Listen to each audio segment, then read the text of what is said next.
বীর চট্টলা টিভি। আসসালামু আলাইকুম। বীর চট্টলা টিভি থেকে আমন্ত্রণ জানাচ্ছি। আমি তানিশা সুলতানা আফিফা। গত বছরের বন্যায় ক্ষতিগ্রস্তদের জন্য বিশেষ আবাসন প্রকল্পে নির্মিত গৃহ ক্ষতিগ্রস্তদের মাঝে হস্তান্তর করেছেন প্রধান উপদেষ্টা প্রফেসর মোহাম্মদ ইউনূস। আজ সকালে প্রধান উপদেষ্টা কার্যালয় থেকে ভার্চুয়ালি যুক্ত হয়ে তিনি গত বছরের আগস্ট-সেপ্টেম্বর মাসে দেশের দক্ষিণ পূর্বাঞ্চলের কয়েকটি জেলায় বন্যায় ক্ষতিগ্রস্তদের মাঝে গৃহ হস্তান্তর করেন। তাদের সবাইকে আমরা সালাম জানাচ্ছি। আসসালামু আলাইকুম। খুব ভালো লাগলো আপনাদের সঙ্গে দেখা করে। প্রথম যখন আমরা দায়িত্ব গ্রহণ করি সরকারের, প্রায় সঙ্গে সঙ্গেই এই বন্যা শুরু হয়েছিল।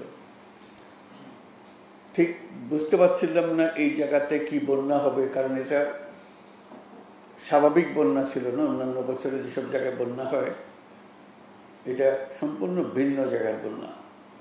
এটা কত গভীরভাবে মানুষকে ক্ষতিগ্রস্ত করবে সেটারও কোনো ধারণা ছিল না। প্রথম আন্দাজ করা হচ্ছিল যে তাড়াতাড়ি চলে যাবে। যতই দিন যাচ্ছিল এটা কঠিন হয়ে যাচ্ছিল, বন্যার প্রকোপ বেড়ে যাচ্ছিল। তো সবাই প্রথম ত্রাণ নিয়ে দৌড়াদৌড়ি, তাদের আপনাদের সবাইকে রক্ষা করার জন্য দৌড়াদৌড়ি। সারা দেশে সবাই ঝাঁপিয়ে পড়েছিল সাহায্যের জন্য। এটা যে কত বড় বন্যা ছিল এটা বুঝতে পেরেছি বন্যা চলে যাওয়ার অনেক পরে। যে লোকমুখে যখন শুনতে আরম্ভ করলাম ব্যক্তিগতভাবে কীভাবে ক্ষতিগ্রস্ত হয়েছে, আপনারা যারা উপস্থিত আছেন পর্দার অন্যদিকে, যাদেরকে আমরা দেখছি এখানে পর্দাতে, তারা ভুক্তভোগী সবাই। অবস্থাপন্ন যারা এলাকায় ছিলেন তারাও ভুক্তভোগী, তাদেরও কোনো ছাড় দেয় নাই বন্যা। কিন্তু যারা বাড়িঘর হারিয়েছে তাদের কোনো জায়গা ছিল না কোথায় যায়। তো নানাভাবে প্রস্তাব আসছিল যে বাড়ির জন্য টাকা দিতে হবে। তো টাকা দেওয়ার ব্যাপারে আমি একটু শক্ত অবস্থান নিচ্ছিলাম। আমি বললাম যে এটা টাকা দিতে গেলে এই টাকার ভাগ বাটোয়ারা অনেক রকম হয়ে যাবে, আসলে যাদের প্রাপ্য তাদের হাতে সেই টাকা পৌঁছবে কিনা। তখন একটা প্রস্তাব আসছিল যে আশ্রয়ণ প্রকল্পের মাধ্যমে করা। আশ্রয়ণ প্রকল্প সম্বন্ধে আমার পরিষ্কার ধারণা ছিল না, নামটা জানা ছিল। তো ভাবলাম যে দেখি এটা কি করা যায়। পরে জানলাম যে এটা সেনাবাহিনী করবে, তাহলে একটু স্বস্তি পেলাম যে না, এটা অন্তত টাকাটা সঠিকভাবে ব্যবহার হবে। এবং সেটা অত্যন্ত সময়োচিত ছিল। তিনি নিজে অবগত হয়েছেন মানুষের যে দুর্দশা সফরে, এবং উনি অত্যন্ত দ্রুততম সময়ের মধ্যে এই অর্থ আমাদেরকে দিয়েছেন ওনার নিজস্ব তহবিল থেকে, এবং আমরা এটা সম্পন্ন করেছি। সেনাবাহিনীর প্রতি ওনার যে আস্থা, সেটার জন্য আমি ওনাকে কৃতজ্ঞতা জানাচ্ছি। আমাদের আস্থায় রেখে আমাদের যে কাজটা করার সুযোগ দিয়েছে, এবং ভবিষ্যতে যদি এরকম দায়িত্ব দেন আমরা অত্যন্ত নিষ্ঠার সাথে পালন করবো ইনশাআল্লাহ। মাননীয় প্রধান উপদেষ্টাকে ধন্যবাদ।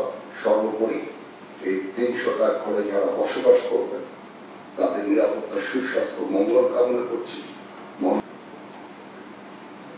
এই পর্যায়ে নোয়াখালী জেলার একজন উপপ্রধানের নিকট প্রতীকী চাবি হস্তান্তরের জন্য অনুরোধ জানাচ্ছি।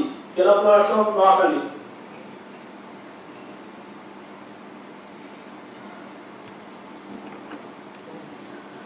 ধন্যবাদ। নোয়াখালী জেলা এই পর্যায়ে চট্টগ্রাম জেলার একজন উপপ্রধানের নিকট চাবি হস্তান্তরের জন্য সবিনয় অনুরোধ জানাচ্ছি।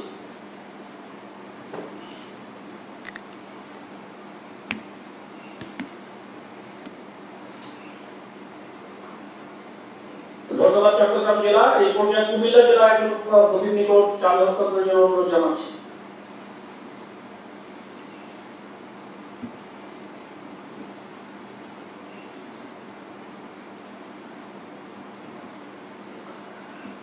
ধন্যবাদ কুমিল্লা জেলা।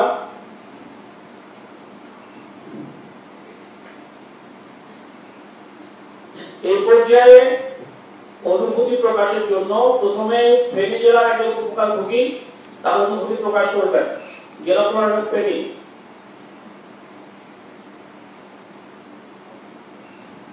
আসসালামু আলাইকুম স্যার। আসসালামু আলাইকুম। আমি সর্বপ্রথম মহান আল্লাহ তাআলার প্রতি শুকরিয়া আদায় করছি। আমার নাম মোহাম্মদ জামাল উদ্দিন, গ্রাম নতুন